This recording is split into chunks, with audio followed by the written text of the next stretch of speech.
Okay, I wanted to go through an example of dealing with latent heat and phase changes and kind of putting everything together.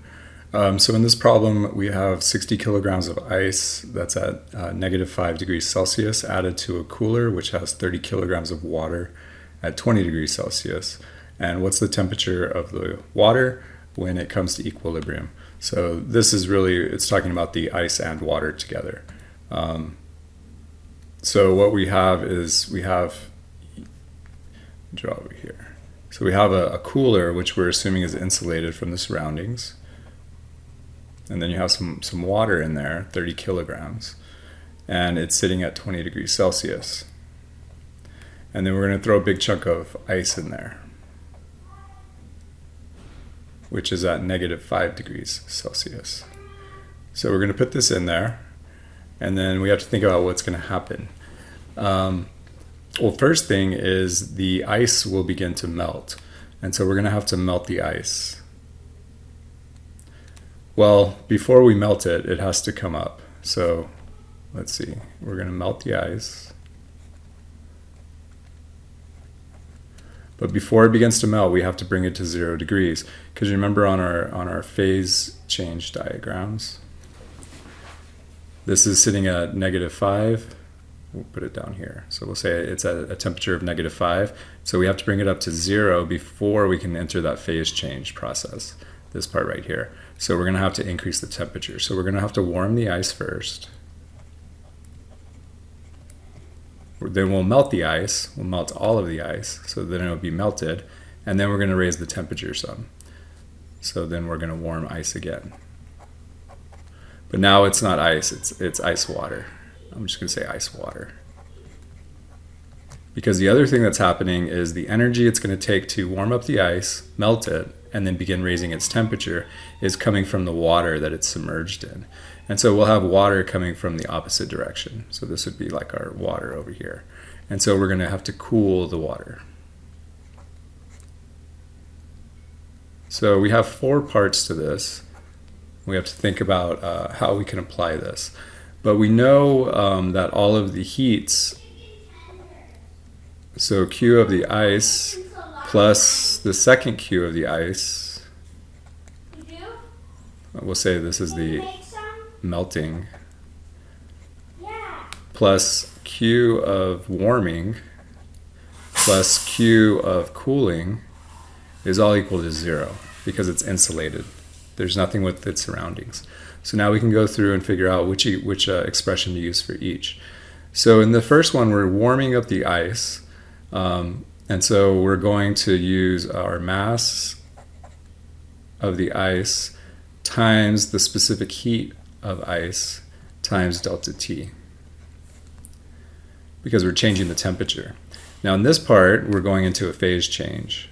So for a phase change, we need to use our, hold on a sec. Okay, so now we're going to use our phase change. So that would be the mass of the ice times the latent heat of fusion. And I'll give you all these quantities here in a second. Okay, so now the ice is all melted and now we have this ice water. So now we're going to raise the temperature of it. So that would be the mass of the ice times the specific heat of water. Now we're going to switch from ice to water because now it's in a liquid state, times this new change in temperature. Plus, now we're going to cool we have to cool the water down. So that would be the mass of the water, the specific heat of water times the temperature change.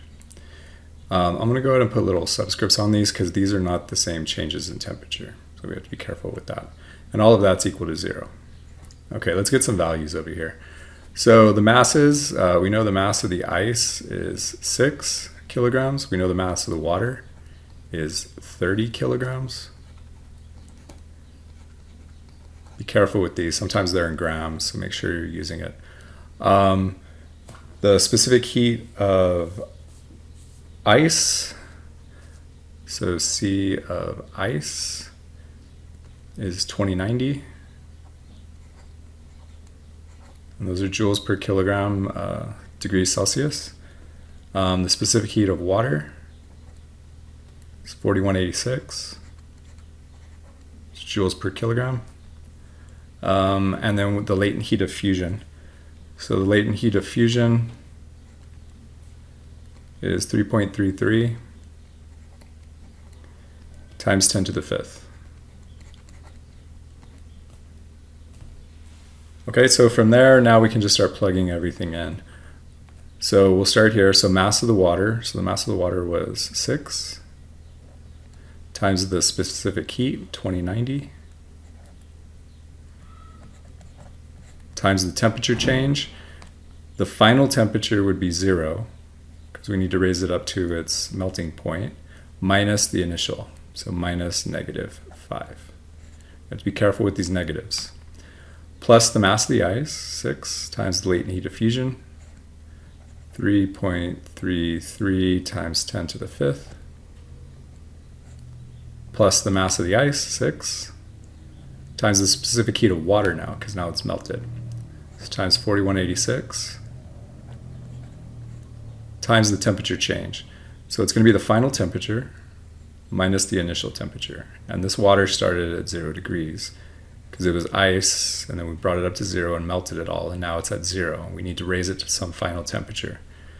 Meanwhile, the water is coming down. So plus the mass of the water, which is 30, times specific heat, 4186, times the temperature change. The final temperature is going to be the same as the iced water minus its initial, which is 20.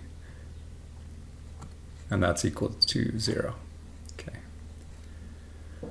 All right, so now we can see in our equation we have one unknown. So we can solve this problem.